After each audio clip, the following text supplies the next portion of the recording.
मध्य प्रदेश जो है this is heart of incredible India.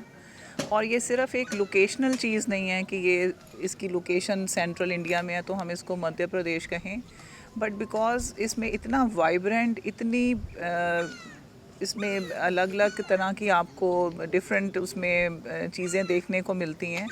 जैसे कि इसने it has experience the rules of different major dynasties which ruled India. जैसे हम मौर्यन एम्पायर को देखें, उसके बाद गुप्तास को देखें, अफ़गान्स, मुस्लिम्स और मराठास, तो उन सब के जो एक छाप है यहाँ पे उनके डायनेस्टी के दौरान, उन जो कल्चर में, ट्रेडिशंस में, यहाँ के मॉन्यूमेंट्स, फोर्ट्स, पैलेसेस, इन सब में वो दिखाई देती है। And it is tiger state of the country. तो यहाँ पे हमारे ऑल द रिलीजन्स, हिंदूज़ हैं, सिख्स हैं, जैन्स हैं, क्रिश्चियंस हैं, उन सब के पिलग्रिमेजेस आपको मध्य प्रदेश में मिलते हैं। टूरिज्म और हॉस्पिटैलिटी, इनके बीच में क्या रिलेशंस हैं?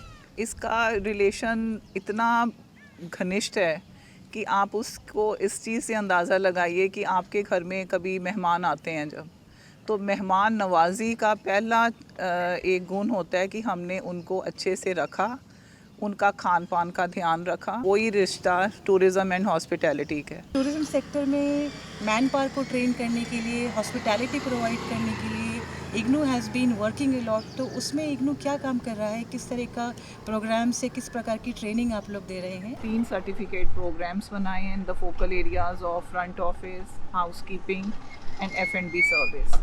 और एक PG लेवल का हमने डिज़ाइन करा था course, post graduate diploma in hotel operations. Madhya Pradesh के अंदर जो मीडियम कैटेगरी के होटल्स हैं, 3 स्टार्स, वो उनकी गिनती कहीं अधिक है।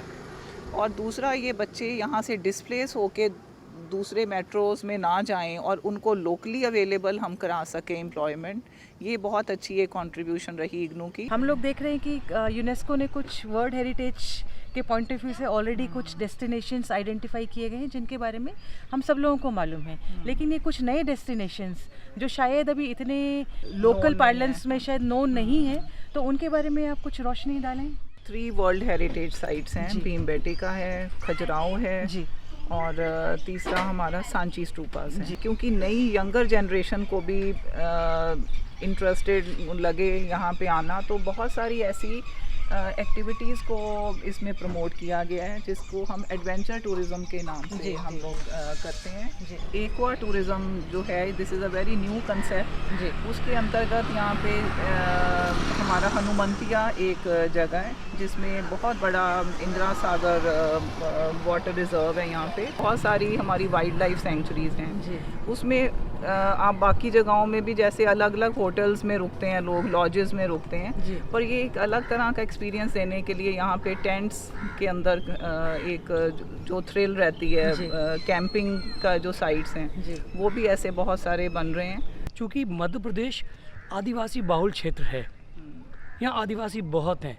तो क्या वर्क फोर्स को तैयार करने के लिए या ट्रेनिंग के लिए ये आपके लिए सहायक हो सकते हैं या आपके लिए ये हर्डल है? ये बिल्कुल भी हर्डल नहीं है, ये हमारे लिए एसेट है, क्योंकि इसकी जो एक अपनी नॉवेल्टी है, जो एक इसका फ्लेवर है अलग से, वो हमें दूसरी स्टेट्स में देखने को नहीं मिलता। इनफैक्ट हमारे पास एक अली राजपुर यहाँ पे जगह है जो कि बहुत इंटीरियर बेल्ट है ट्राइबल एरिया की, तो वहाँ से हम लोगों ने सिर्फ लड़कियों को एक मॉड्यूल है पर्सनल ग्रूमिंग और कम्युनिकेटिव स्किल्स पे, तो उससे उनको जब ट्रेनिंग मिली, उनमें इतनी दक्षता आई है कि हमारी वो बच्चियां आज वहाँ पे जो धार क्षेत्र है उसके जितने भी प्रोमिनेंट होटल्स हैं उनमें दे आर एम्प्लॉयड। एक ऐसा बैच को प्रशिक्षण दिया था जो कि जन्म से ही डेफ एंड म्यूट थे, ना वो बोल सकते थे ना वो सुन सकते थे, बट हमने उनके लिए ये चीज़ सोची कि ये